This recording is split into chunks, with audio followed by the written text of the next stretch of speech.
नमस्कार। सिंधु सागर के सिंधु चैनल में तव्हांजो दिल्ली आजिया दिल्ली स्वागत। ॾियारीअ जूं तव्हां सभिनीनि खे लख लख वाधायूं। ॾियारी असां सुठे नमूने मल्हाई हूंदीसीं। लक्ष्मी जी पूॼा कई हूंदीसीं, गणपति जी पूॼा कई हूंदीसीं, पूटड़ा ठाहिया हूंदासीं। पूटड़ा न ठाहिया हूंदासीं त पूटड़नि जी असीं तस्वीर लॻाई हूंदियूंसीं, हटुनि में ॾीया ॿारिया हूंदासीं ऐं ॾाढे धूम धाम सां असां मल्हाए हूंदोसीं। यारनि दोस्तनि सां मिलिया हूंदासीं, मिटनि माइटनि सां ॾियारीअ जूं वाधायूं ॾिनी हूंदियूंसीं। त मां सिंधु सागर जे परिवार पारां तव्हां सभिनीनि खे, तव्हांजे दोस्तनि खे, तव्हांजे परिवार खे ॾियारीअ जूं लख लख वाधायूं थो ॾियां पियो। अचो असांजे हिन जेको सिलसिलो हली रहियो आहे, चूंड सिंधी कहाणियुनि, डॉक्टर प्रेम प्रकाश जे किताब ते असांजी ॻाल्हि ॿोल हली रही आहे।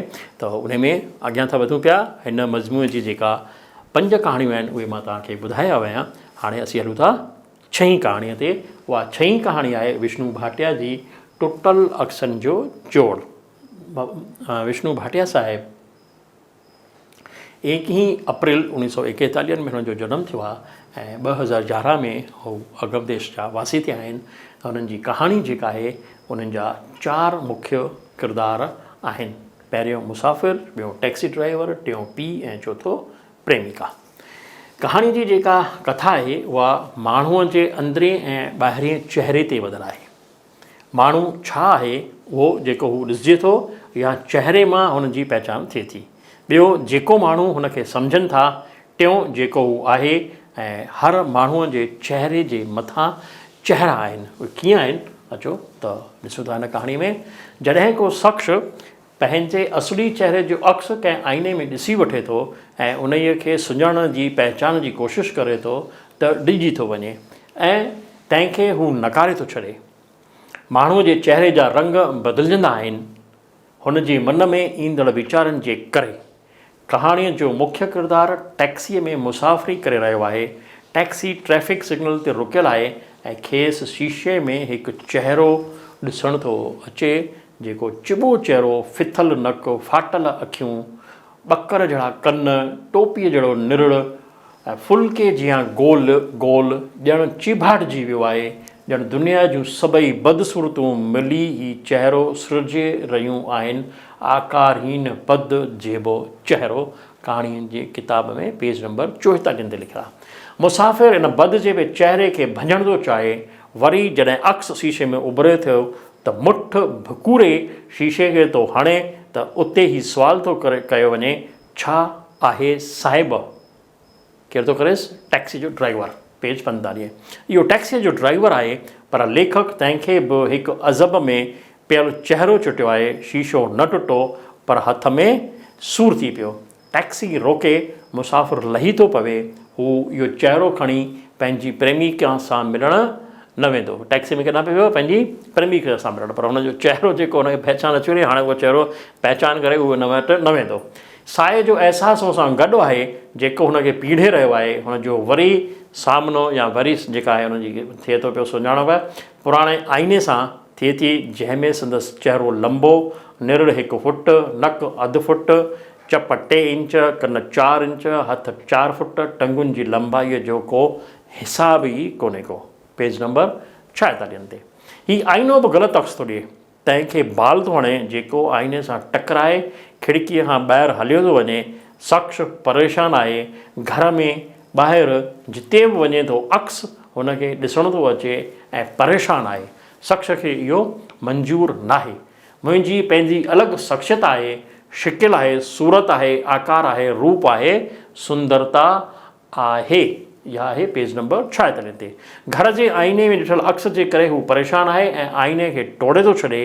इन ई आईने लाइ संदसि पिता जा अखर जेके वरसे खे संभाले रखण जी तरफ़ इशारो था कनि त लेखक तंहिंखे हीअं लिखियो आहे। कहिड़े तरीक़े सां थो लिखे पियो?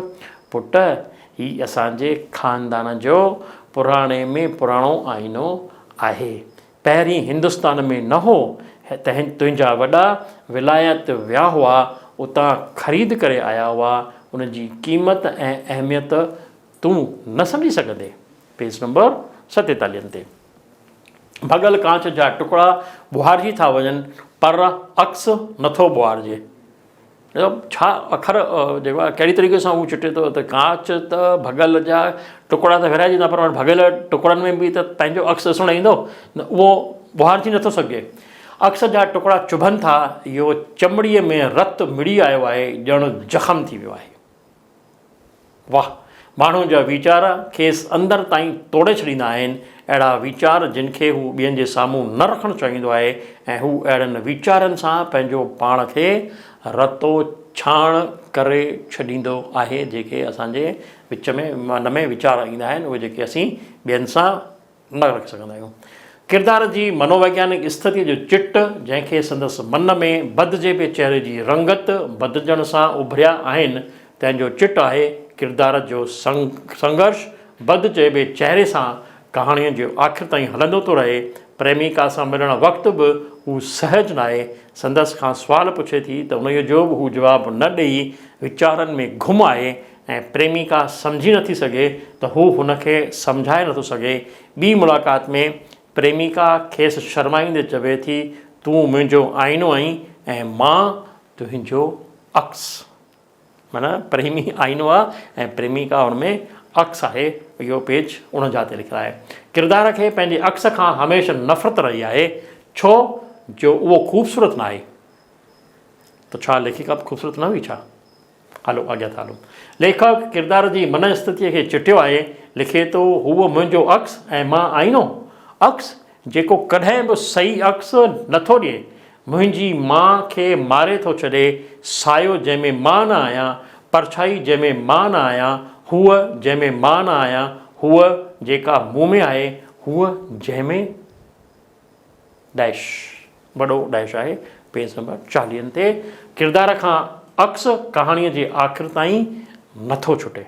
जेको अक्स उहो ॾिसणु चाहे थो, उहो उनखे नथो मिले, उहो आख़िरी ताईं नथो छुटेसि पियो। फोटू जाड़े पाणीअ में बि किरी थो पवे, टुकड़ा दूर थी वञनि था, अक्स टुकड़ा टुकड़ा थी थो वञे, ऐं हू टैक्सीअ मां लही थो पवे। इन डप खां मथां टैक्सीअ जे शीशे में उहो देवकद वरी जुड़ी पवे। लेखक कहाणीअ में रवानी ॾियण लाइ कुझु गुफ़्तगू पीउ पुटु, मुसाफ़िर ऐं टैक्सी ड्राइवर, प्रेमी ऐं प्रेमिका सां जोड़िया आहिनि, जेके कहाणीअ जी सूंहं खे वधाइनि था। लेखक किरदार जी मनोवैज्ञानिक स्थितीअ खे पढ़ी उन खे कहाणीअ खे चिटण में कामयाबु वियो आहे। कहाणीअ खे नंढे नाटक वांगुरु हुन 6 नज़ारनि में विरिहायो आहे, जेको कहाणीअ में हिकु नई टेक्निक या नओं प्रयोग आहे। हिन जा ॾुखिया अखर जेके आहिनि मूंखे लॻा, उहे आहिनि फ़हम यानी सम्झ या विवेक, बदज़ेबो यानी बदसूरत। ही 2 अखर मूंखे हुन में लॻा ॾुखिया आहिनि। मां उहे तव्हांजे साम्हूं उन्हनि जी माना रखे रहियो आहियां। हीअ हुई असांजी 6हीं कहाणी। हाणे असीं हिन किताब जी 7हीं कहाणी ते था हलूं पिया, जेका आहे ईश्वर चंद्र जी, हिकु कामयाबु सिंधीअ जो कहाणीकार, जिन जूं कहाणियूं हिंदीअ में बि हिन लिखियूं आहिनि ऐं हिंदीअ में बि कामयाबु आयूं आहिनि, ऐं टीवीअ ते सीरियल जे रूप में बि असां वटि पेश चुकियूं आहिनि। उहो आहे पंहिंजे घर में। ईश्वर चंद्र साहिब जो जनमु 30 जुलाई 1932 ते थियो आहे, ऐं 14 अगस्त 1992 ते हुननि अगम देश जी यात्रा कई आहे। इन जे बारे में लिखनि था, आर्थिक कशमकश वारे तबिके जे घर, रिश्तनि, कुटुंब, वहिंवार अंदरि पियल हारुनि खे सामाजिक पृष्ठभूमि में चिटींदड़ कहाणीकार आहे। हू उन्हनि दर्दनि, पीड़ाउनि, घटनाउनि खे भोगींदड़ शख़्स जी मनस्थिति, सोच, भावना खे बिल्कुलु गैर जज़्बाती नमूने कहाणीअ अंदरि उणींदो रहियो आहे, जेके रोज़मर्रा जे वहिंवार, रिश्तनि, ॾे वठि, ठोस ऐं सूक्ष्म वारदातुनि ऐं इंसानी कैफ़ियतुनि में उभरनि था। कुल हिन जा किरदार जेके आहिनि उहे 12 आहिनि। मां हिकु वॾी कहाणी आहे हीअ ईश्वर चंद्र जी। वसुधा पीउ, माउ, भाउ जो नालो संजय, भेण सांत्वना, ॿियो कमल जी माउ, कमल पाड़े वारो आहे, साहेड़ी प्रिया जो पीउ ऐं भाउ, ऐं वसुधा जो घोटु ऐं वसुधा जो ॿारु। ही 12 किरदार हुन ईश्वर चंद्र में हिन में लिखिया आहिनि। मां सम्झां थो हर हिकु कहाणी जेका आहे उहा हिकु सुठो मैसेज ॾींदड़ कहाणी हुन चूंडियूं आहिनि डॉक्टर प्रेम प्रकाश। मूंखे हुनजी साराह लाइ कुझु अखर नथा मिलनि जो मां प्रेम प्रकाश लाइ चवां। ख़ैर हलूं था पंहिंजे मुख्य मुद्दे ते। त कहाणी जी कथा वस्तु जेका आहे उहा छा आहे, धीउ जे शादी थी वञण जे 5 सालनि खां पोइ पेके अचण ते ॿधल आहे।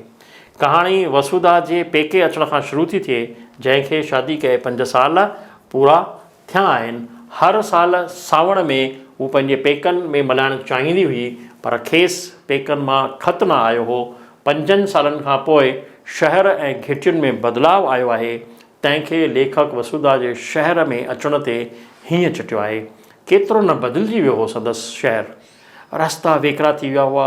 टाउन हॉल जे भरिसां लंघंदे हुन ॾिठो त दुकान सभु पका थी चुका आहिनि। बदिलाव शहर में त आयो आहे, पर संदसि घर जी हालति में को बदिलाव न आयो हो। हा, बदिलाव आयो हो त संदसि पीउ जे वहिंवार में। पीउ धीउ खे प्यारु त ओतिरो ई थो करे, पर शादीशुदा धीउ खे पेकनि में घुराइणु हिकु विचोले दर्जे जे परिवार लाइ केतिरो ॾुखियो आहे, तंहिंखे लेखक वसुधा जे माउ जे हिन गुफ़्तगूअ में चिटो कयो आहे, साफ़ु कयो आहे। सच पुछी त धीउ, पूरनि 5 सालनि जो विरहाङो मां कीअं थी सही सघियसि। पंहिंजे ॾोहिटे खे ॾिसण लाइ अखियूं आसाइतियूं हुयूं, पर पैसे हणी अॼुकल्ह हर कंहिंखे लाचार करे छॾियो आहे। पैसो ई असांजे मोह जे विच में दीवार बणियो आहे। हिननि खे चवंदी हुअसि त पियो छिड़ियूं ॾींदो हो। बिना पैसे त ही बि ॼण वेगाणो थी पियो आहे ऐं घर में कंहिंसां ठीकु तरह नथो ॻाल्हाए। ही माउ जा लफ़्ज़ आहिनि धीउ जे लाइ। माउ पीउ जो गुफ़्तगू, पीउ जो वहिंवार, घर में पैसे जी कमी ऐं कर्ज़। धीउ त शादीअ खां पोइ सुखी आहे, पर पेकनि जो हाल कर्ज़ लाहिण में पूरो आहे। इन विरहाङे खां पोइ 1970 ऐं 80 जे ॾहाके ताईं सिंधी समाज जे विचोले दर्जे जी शादीअ खां पोइ ॿी धीउ जी शादी कीअं थींदी जो सुवाल त हूंदो ई हो त 3 ॿारनि वारे परिवार खे पालण जी जदोजहद ऐं धीउ खे शादीअ खां पोइ पेकनि में घुराइण ऐं पीउ जो धीउ जे शहर में वञण या लंघण खां पोइ बि संदसि घर न वञणु, छाकाणि त सेणनि में ॾे वठि थींदी त उहा कीअं थींदी। अहिड़ा चिटियल आहिनि कहाणीअ में। कहाणीअ में नओं मोड़ तॾहिं थो अचे जॾहिं वसुधा पाड़े मां साहेड़ियुनि सां मिली घर वापसि थी अचे त घर जो वातावरण ठीकु न आहे, घर जो माहौल ठीकु न आहे। छो? खेसि ॾिसी पीउ ॿाहिरि हलियो थो वञे। कारण खेसि सम्झ में नथो अचे। भेण खां पुछे थी त खेसि जवाबु थो मिले त ईअं ई पैसनि वग़ैरह जे मामले ते बाबा थोरो कावड़ियो आहे। माउ संजय खे पीउ जे पुठियां थी मोकिले। छो? त ॼाण थी पवेसि त पिणसि पैसनि जे मामले में 3 दफ़ा आपघात करण जी कोशिश कई आहे। Page number 61। अॼु पीउ छो नाराज़ आहे, उन जो कारण माउ खेसि हीअं थी ॿुधाए। छा थी चए? ॾिसंदा त तव्हांजा रोंगटा खड़ा थींदा, अखियुनि मां ॻोढ़ा अची वेंदा।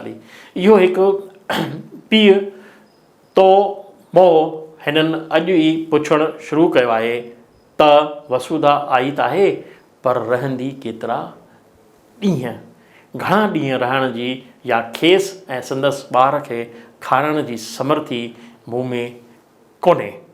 वसुधा खे लॻो त ॼण हूअ पंहिंजे ई घर में न, पर कंहिं अजनबीअ जे घर में हली आई आहे। धीउ सोचे वीचारे रही आहे, छा हिकु पीउ ईअं सोचे सघे थो? न। नतीजे ते पहुचे थी। इहे लफ़्ज़ हिकु पीउ जे मोह कोन चया हुआ, पीउ जी मजबूरियुनि चया हुआ, अॼु जे हालतुनि चया हुआ। पेज नंबर 62 ते विचोले दर्जे जे परिवार, ॾेती लेती, पैसनि जी मजबूरी, जिते रिश्तनि नातनि जो मुल्ह रुगो पैसा आहे, समाज जूं रीतियूं रस्मियूं निभाइण, अहिड़नि मसइलनि खे खणी हलंदड़ कहाणी आहे। माइटनि जी मजबूरीअ जो चिट आहे कहाणीअ में। लेखक किरदारनि जा नाला त ॾिना आहिनि, पर कंहिं बि शहर जो नालो न चिटियो आहे। हीअ आहे कहाणी असांजे ईश्वर चंद्र जी, जंहिंमें कुझु ॾुखिया लफ़्ज़ आहिनि।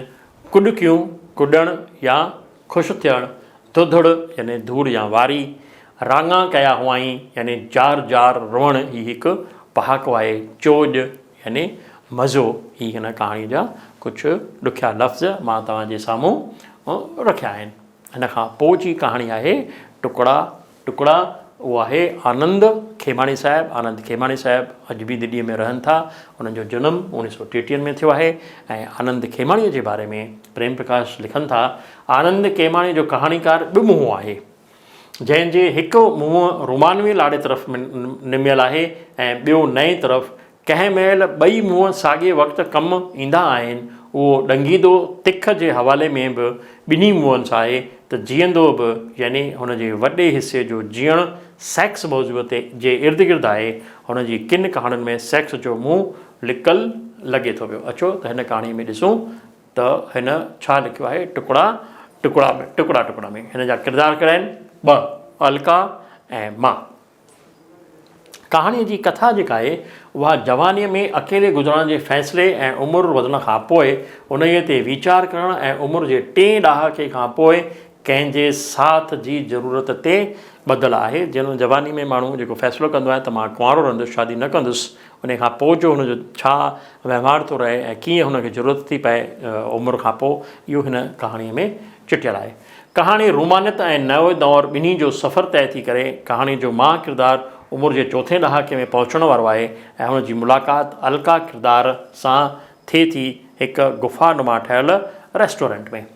अचानक थियल मुलाक़ात धीरे धीरे वधंदी थी वञे, ॿिन्ही में हिक ॿिए तरफ़ कशिश वधी थी वञे, एतिरे क़दुरु जो हिकु ॾींहुं अलका खेसि भॼाए वठी वञण लाइ थी चवे। केॾांहुं? हिते लेखक जूं लाइनियूं चिटण लाइक़ आहिनि त मूं मन में ख़्यालु बदिलियो। हक़ीक़त में इहा भावना हुई जेतिरी उनजे पुठियां समाजी गुनाह जे जाइके जी चाह हुई। अलका जे चरित्र में इहा भावना शायदि हमेशह तेज पिए रही आहे। स्त्री पुरुष जो साथ त चाहे थी, पर समाज जे नज़रुनि में उहे गैर वाजिब न हुजे। कहिड़ो तरीक़े जो रिश्तो हुजे जेको गैर वाजिब न लॻे समाज खे। उन ई रिश्ते खे माना हुजे, नालो हुजे। नए ज़माने जी औरत बि इहो चाहे थी। मुलाक़ात वधंदे वधंदे रिश्तनि में बदिलण लॻियूं आहिनि, बदिलजी वियूं आहिनि, पर हिकु वक़्त खां पोइ बोरियत। कहाणीअ जो शुरूआती हिसो इन्हीअ जो अहसासु थो कराए। मां किरदारु अलका जे घर में आहे। अलका पलंग ते ऊंधी सुम्ही पई आहे, खेसि निंड नथी अचे। ॿाहिरि बारिश थी रही आहे। लेखक जूं सिटूं ॿाहिरि ज़ोर सां बारिश वसी रही आहे। मां हिकड़ी परेशान आहियां जो राति जो उदासीअ में सुनसान रस्तनि जा रिश्ता जोड़ण खां पोइ बि कासिर आहियां। पेज नंबर 63 ते। अलका मां किरदारु रिश्तो जोड़ण त चाहे थी, पर खेसि डपु बि आहे। इन खे लेखक हिन रीति चिटियो आहे। तूं ट्रेडिशनल हस्बैंड वांगुरु बिहेव त न कंदे?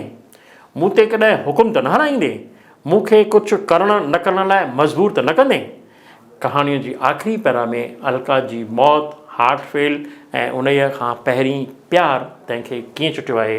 कहाणीअ जूं आख़िरी सिटूं चाहत ऐं न चाहत खे थी चिटे ऐं मुंहिंजे मन में घुर्जे जो भाव खणी हिकु फ़िक्रो जुड़ी रहियो आहे, जंहिंखे मां टुकड़ा टुकड़ा करे थो छॾियां।